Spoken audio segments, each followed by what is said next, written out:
சுவாமியே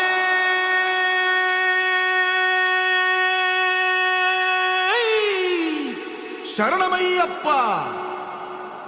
பள்ளி கட்டு சபரிமலைக்கு கல்லும் முள்ளும் காலுக்கு மெத்தை சுவாமிய சரணம் ஐயப்ப சரணம் అయ్యప్ప శరణం స్వామియ శరణం. మండల దీక్ష ముగిసింది, మాలకు అర్థం తెలిసింది, శబరికొండ పిలిచింది, మణికంఠుని చేరగ పదమంది. ఇరుముడి కట్టు కట్టు కట్టు కట్టు కట్టు ఇరుముడి కట్టు, ఎక్కు ఎక్కు ఎక్కు ఎక్కు శబరిమల ఎక్కు.